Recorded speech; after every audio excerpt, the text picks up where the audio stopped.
What's up, everybody? It's your boy Ricky Analog from StockTraders.net, and I am going to start doing a short series of little clips on very basic SEC filing readings. We're just going to call these How to Dig. And before we get into it, as always, guys, make sure you familiarize yourself with this disclaimer. Everything we talk about is just for educational purposes, guys. No solicitation here to trade. Know that trading is risky. This disclaimer will be in the description of all of our videos, so make sure you are familiar with it. So let's get right into it, guys. The first topic I'm going to talk about, I guess today's little clip is going to be on shelves, on S-3 specifically, on how to identify if a company has one. And if you're not familiar with bamsec.com, it's BAMSEC.com. Super simple. This is where I go to find the SEC filings on any company I want to do digging on.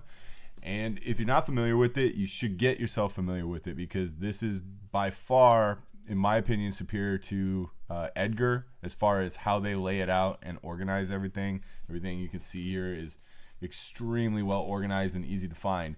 And if you don't have a paid subscription, you'll only be able to see, I think, the first 4 or so titles of each section, and the rest of them are kind of grayed out.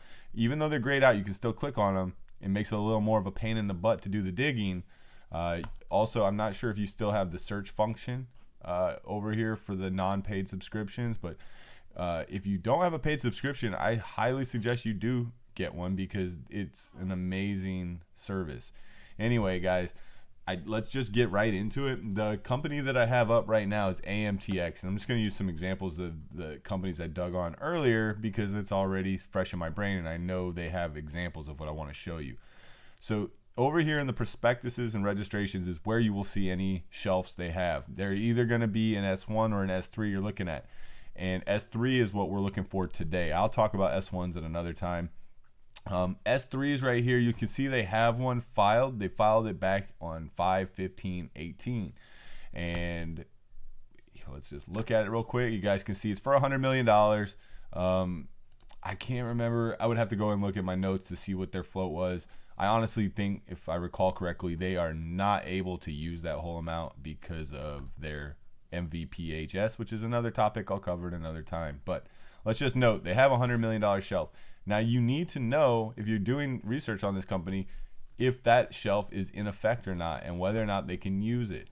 Now, you can always come out here and look in other, and this is where you will see anytime they have a letter of effectiveness or a notice of effectiveness from the SEC. So see, they had one for back in 2014, which was most likely this shelf. Now, sometimes you will see letters of effectiveness and you won't know which shelf they go to. Sometimes companies file lots of shelves and things can get a little confusing. So here's a quick tip and just a little shortcut to show you guys how to figure out if this specific shelf has a notice of effectiveness. Just come over here and click the SEC Edgar link. It's going to take you to the SEC Edgar page for that filing. Click the filing number right here, and boom. If there is a notice of effectiveness, it'll show it here, because this will be everything from this S3 that has to do with this S3. Any amendments, any 424 filings that go with it, yada, yada, yada. Okay, so that is the hot tip right there, how to know if that particular S3 has an effect.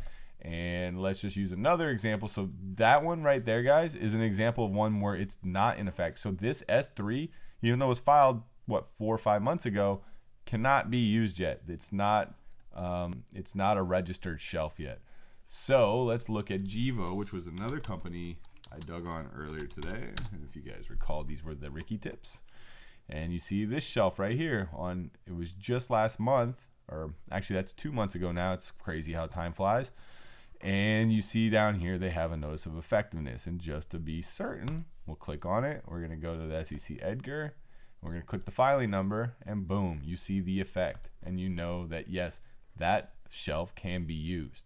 Now, this is important because if a company is strapped for cash and you are wondering, can they raise cash through an offering after hours?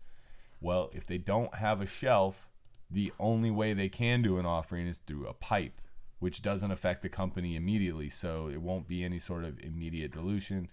And so I get a lot of questions on, like, can this company raise? Well, here's how you find out, guys. You no longer need to ask me. Just come here, find out if they have a shelf.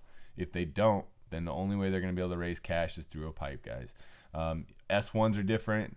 S1s we'll cover at another time. But that's everything I wanted to talk about for this first little episode of How to Dig. I hope you guys found it educational. I know it's very basic stuff. If you guys were getting excited thinking this was going to be some really advanced SEC filing reading, I'm sorry. We'll see if we can get to that point at a later time. But until then, hopefully this is going to help some of the guys that want to get their feet wet on this SEC filing reading. Come check us out, stocktraders.net, guys. We got a free room. We also have a free trial to the premium room for 3 days. The freemium room. I'm over there. Goose is over there. Titus is over there. Come check us out. See you over there. Peace.